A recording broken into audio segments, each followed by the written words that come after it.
Hey guys, welcome back to Trade or Die. So today we're gonna go through last week's charts. We're gonna look at January 8th to the 12th. Look at some positions and trade setups that I shoulda, coulda, woulda taken. So as always, my strategy is literally just this, right? We look at the minor support and resistance, wait for a break, and we pay on the pullback. Typically, that break candle, the body has to be at least $8, and that wick, if any, has to be longer than that pullback candle. So as always, we'll start on the Monday 7 o'clock, and we'll go until 3 o'clock or 2:30, depending. So let's get right into it. So 7 o'clock, open up at 7. We break minor resistance here. No pullback. Price comes back down to the support area that it created. Price pushes back up. We have a pullback right here, but it's invalid because this wick on the pullback is longer than the breakout candle. Price comes back down. We get another push up. Again, same idea. Invalid because the wick is longer. Price pushes down, comes back up again into 920, and then we get a pullback, but again, same idea, the wick is longer. So there's some instances where I would actually take these. For this exercise, we are not. In addition to that, on average, I usually have a 36 tick stop loss and a 72 tick take profit. So if we're looking at this, for example,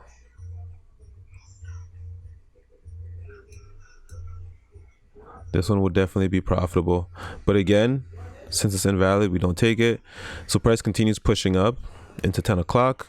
We get another pullback, but again, invalid. Price pushes up once again. And then I think here we get our first good pullback and we take the trade. Excuse me. So we take that trade right there.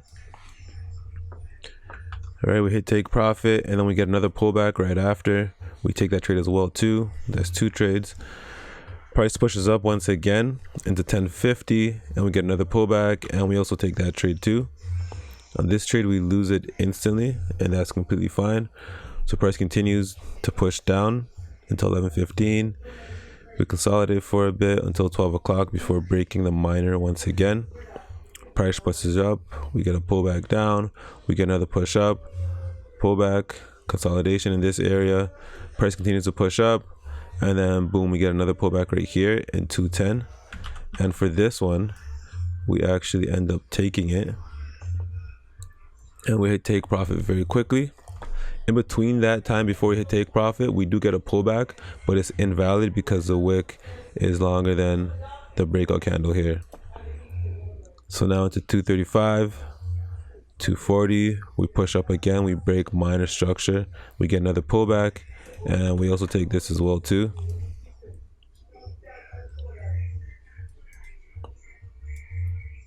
Take that, and we hit take profit, and then by then we call it a day. So now we're going to January the 9th, 7 o'clock. So 7 o'clock, we see we're on our way down. Price pushes up, and we almost break minor here, right? We get another pullback down, price pushes up again, and we actually break minor. We get our first pullback right here. So now this is another area where we have to use our discretion, right? If we see that we're on our way down, how likely are we to, reverse at this point, right? For this one, I'm thinking I probably would take it since it looks like it is reversing, right? It comes down, we have a nice rejection wick, pulls up, we get a higher low, another higher low right here, could be, but let's say we do actually take it, since we do, break structure. So let's see how that would play out.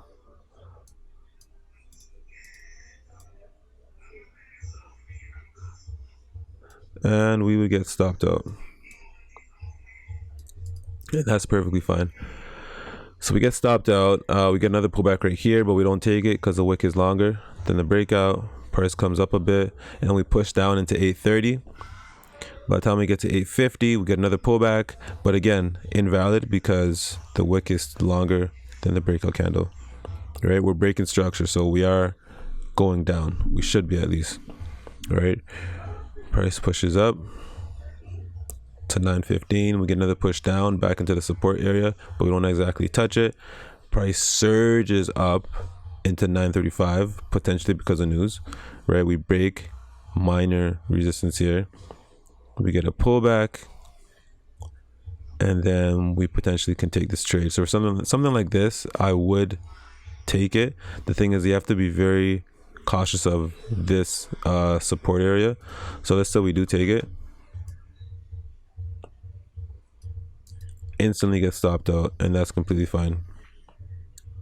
So now price comes back to the support area and we reject it, right, before pushing up again. We do get another pullback, but we don't take it because the wick is longer. Price continues pushing up into 1030. We get another pullback, but invalid. Price pushes up again, and we get another great pullback at 1130. So this one we actually take it, and we take profit. Price pushes up again. We get a pullback, but it's invalid because you see there the wick is longer than the breakout candle here, so we don't take it.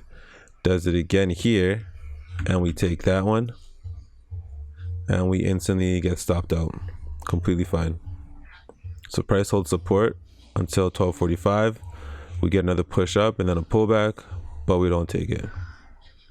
Price continues up. We push down. We break the minor support here, and we get a pullback, and so we take that trade.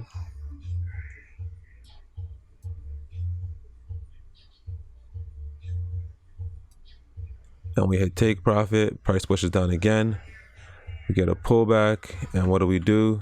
We take that trade as well, and we instantly get stopped out. So that's 1, 2, 3, 4, 5, 6 trades.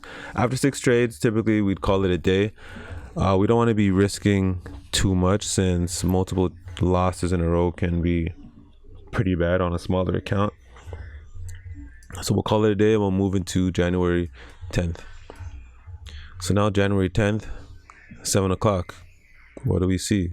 We're on our way down, right? Price pulls up to 705. We break minor resistance here, and we get a pullback. But again, discretion, discretion, discretion. So we're going to be looking for sell setups, right? Price has a nice push down here and a pullback, and we end up taking this one only because we're looking for sell setups. If our discretion wasn't to look for the sell setups, then we would never ever take this type of trade.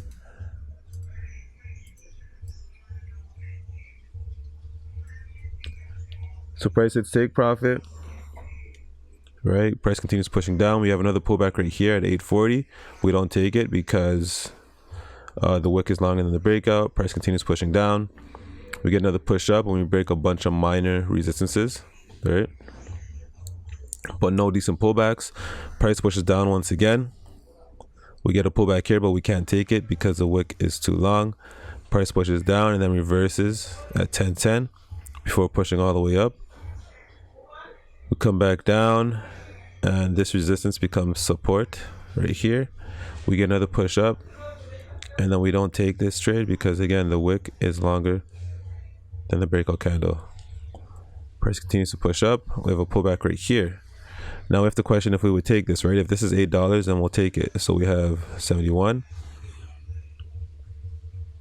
Ooh, to 79. Wait a sec. 72, 79. We are not taking it. Price pushes up. 1245. We get another pullback candle, and we take this because this one is definitely $8. 92 all the way to 902. So we'll take that. We'll take those buys. Price hits take profit, All right, we pull back down again to our entry area. Price pushes up once again, and we get another entry over here. I think this might be a bit higher. They're about the same. So we actually enter that trade as well too. We hit take profit, and then we push up into 215. We get another pullback down here and continue up into 305. We do get a pullback, but this wick is longer than the breakout, so we leave it. Then at 315, price pushes all the way down into 330, and by then we call it a day. So now we'll do January 11th, 7 o'clock. Price is consolidating, and then boom, big news, pushes price all the way down. Price comes all the way back up here into 940. We get another push down with no pullbacks in sight.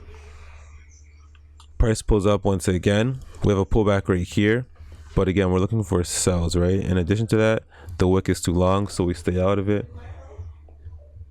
Next thing that happens is price comes down. We get a pullback, but this wick is too long, so we stay out of it once again. Price pushes down again, breaking minor supports, and we get a pullback right here, but the wick is too long, so we stay out of it. Price consolidates in this area before pushing up once again, and then we get a great pullback right here. Now we'll only take this if this body is bigger than $8. So we have 35 to 48. So we actually take this pullback.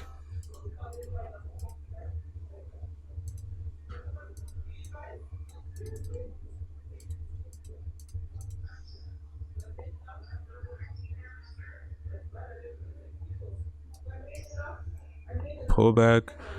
So price pushes up, continues. We have another pullback right here, but the wick is too long, so we stay out of it. Price goes up again. We get another pullback right here, but it's invalid. Price pushes up. We get another pullback right here, but it's invalid because the wick is longer than the breakout candle. Price pushes up once again, and then okay, so now we go into the next day, January 12th, 7 o'clock. So 7 o'clock, we see that we're on our way down, and right before that there was a pullback, but doesn't continue. So we wait. Price comes back up. We get another pullback down before 8:30, which explodes. I think there was news this day. So price pushes all the way up, comes back down here, pulls up back into the resistance. So we get a pullback, but again, we can't take it because the wick is longer than the breakout candle here. Price pushes up again. We get another pullback, but we can't take it because of the wick right here. Price pushes up once again. We get another pullback, but we don't take it because of the wick. Now, by this point, 950, price does a reversal when we push all the way back down into prior support area. We get the pullback, but the body's longer than the prior candle. Price pushes down once again. Pullback, pushes down. We get another pullback, and then same idea, right? The wick is longer than the prior candle, so we can't take it. And then by 12 o'clock, we come back down to the lower support before consolidating a bit more. Price pushes up. We get a pullback after breaking the minor resistance. But again, we can't take it because the wick is longer than the body of the prior candle. So price pushes up back into the resistance up here before reversing. And then by then we pretty much call it a day because it's Friday. So now what we're going to do is we're going to look at two different scenarios. We're going to look at the scenario with auto break even, and then a scenario with no break even. All right, so first things first, we'll look at no break even.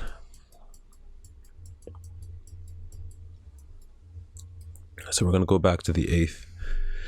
So on the 8th, we had a couple good trades. So we had a trade over here, take profit, 18 points. Second trade, 18 points. Third trade, lost. Fourth trade, 18 points. The last trade, 18 points.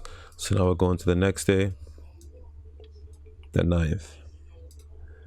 So on the 9th, first trade lost, second trade lost, third trade profitable, fourth trade lost, fifth trade profitable, sixth trade lost, and we ended up breaking even on that day.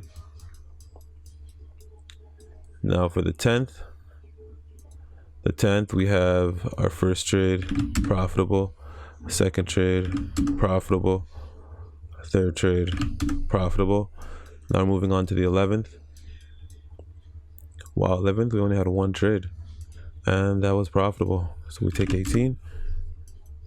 And now for the last day on Friday, no trades, so we'll call it a day there. So this one is going to be no auto break even, 15 trades. I don't know why this is calculating as 0, but that's okay. I'll fix this one later. So now we're going to look at auto break even.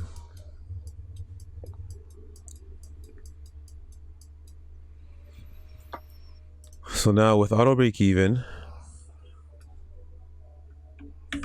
I think we come out to around the same, but let's see how it goes. So auto break even, first trade is still good, second trade is still good, third trade we'd actually get 0 because on the entry price would come up here, auto break even would activate, and then it would come back down.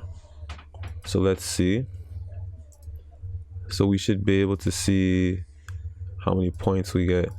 So 13.75 would be 40. Oh, that's more than that, 55. So yeah, auto break even will be hit on the third trade. So now we'll check the fourth trade. Fourth trade would be good, 18. Fifth trade would also be good. So already we're up compared to no auto break even. So now we'll bring this into the next day. We want to get to 40, no 44, sorry, because that's what we're looking at. So on this day, oh, this one is tough to say. I feel like, no, this doesn't hit. So we still lose that trade. Up here, this one, if it went up first, we get that auto break even. Third trade, 18, we hit it. That trade we still lose. Trade number 5 here, still profitable. And then the last trade here, we still lose. So now we'll go into the 10th.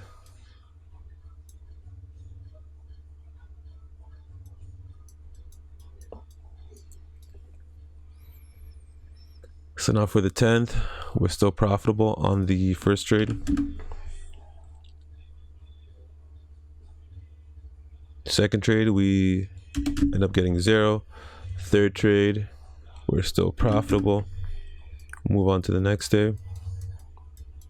This day we had one trade, and it's the final trade. And so on this trade, we still end up being profitable. And then for Friday, there's no trades, and we call it a day. So as far as profitability goes, it turned out to be the exact same. Only difference is that some days we scratched, while on other days when we should have profited, we still scratched, right? Because auto break even kicked in. So yeah, guys, honestly, it's a new year. Welcome back.